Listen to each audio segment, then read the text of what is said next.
I used to play horror games like they were a way to laugh at fear, until I played one that didn't want to be played. It wasn't on Steam. I found it on an old forum post. No title, no developer, just a zip file called Room.exe. Out of boredom, or maybe curiosity, I downloaded it. Biggest mistake I ever made. The game started in a small bedroom, drawn in this pencil sketch style. Everything looked hand-drawn, static, but there was something off. The hallway just went on, and no matter how far I walked, the door I came from vanished. I figured it was a looping level. Then I noticed something. The picture frames on the walls, they changed. At first they were blank, then they had faces.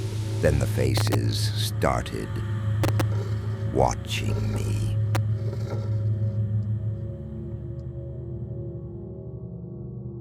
There was a bathroom.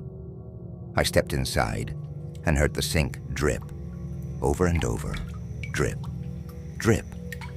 When I looked into the mirror, I didn't see my character.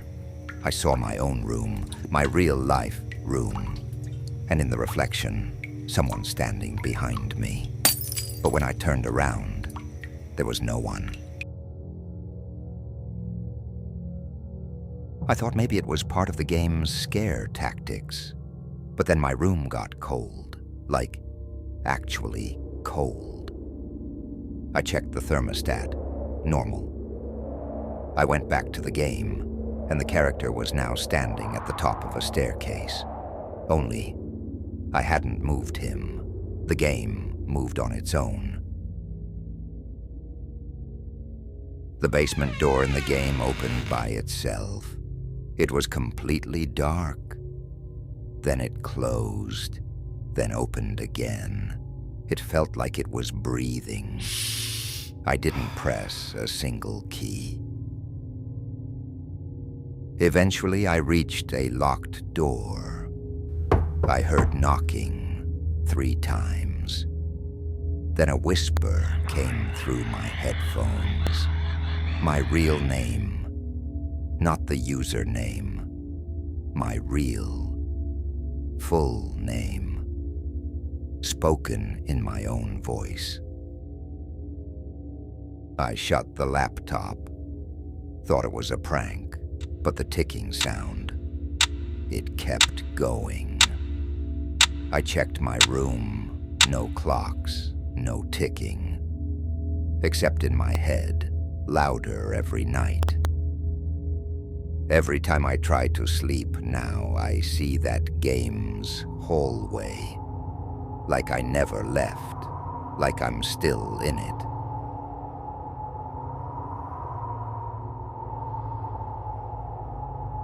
Sometimes I hear scratching behind my wall, a low crawling sound, like someone trying to get out. I wrote this all down, hoping it would stop. But the game, it's still on my desktop. The icon changes sometimes. Sometimes it's a door. Sometimes it's a mirror. Sometimes it's me. I should have known better. The game didn't even have a name. Just a single instruction on the site. Don't look away. I downloaded it as a joke. Now I'm scared to blink.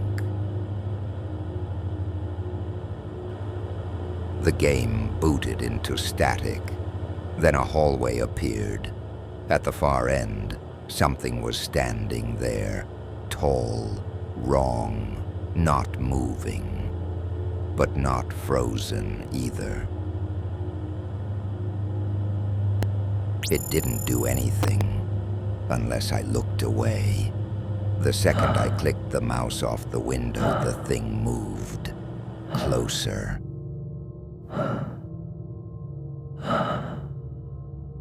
I thought it was just a trick of the game, but then I saw it. In the reflection on my monitor, something was standing behind me.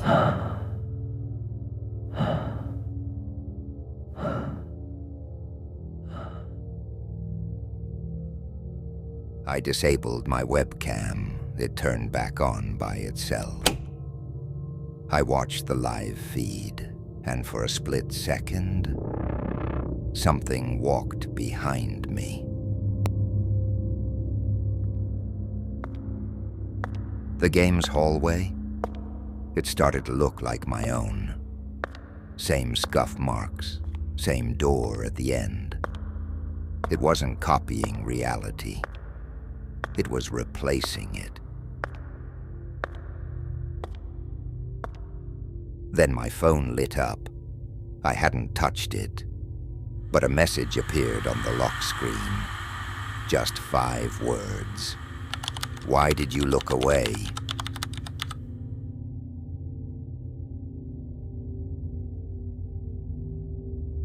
When I opened the game again, it wasn't a hallway anymore. It was my room. Live right now.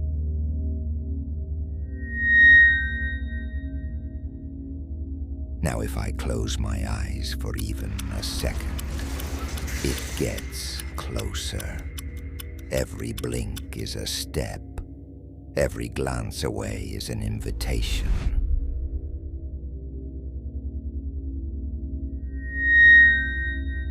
I don't know what it wants, but I know this. It's not in the game anymore. It's in my room, and it's watching me, waiting for me to look away.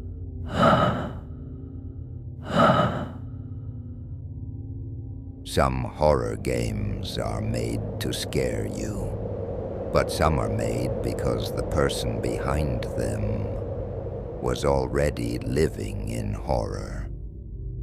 This is the story of Neverending Nightmares, a slow, surreal horror game that isn't just inspired by real events.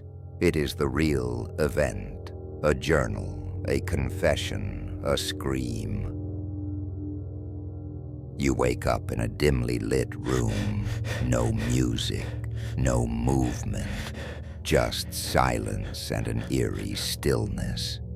You get out of bed, you walk through the house, and that's where the unease starts to creep in.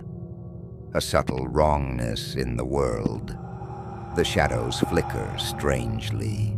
The furniture looks like it's drawn in pencil, just black, white, and a dull, sickly red. Every time you die or wake up, you're in a new version of the same house, slightly more twisted. The line between dream and reality starts to disappear. That structure wasn't just a clever game mechanic. It was autobiographical, because the developer, Matt Gilgenbach, created it while he was drowning in his own mind. He began experiencing what he called cognitive spirals. He would wake up every day in fear. Thoughts looped in his mind. Self-doubt, regret, paranoia, dread. Every time the player wakes up, it's not a reset, it's a descent. A new layer of the same hell, slightly more grotesque, more hopeless. One of the most unsettling things in the game is the character's breathing. It's shallow, panicked. Matt recorded his own breathing, taken from panic attacks.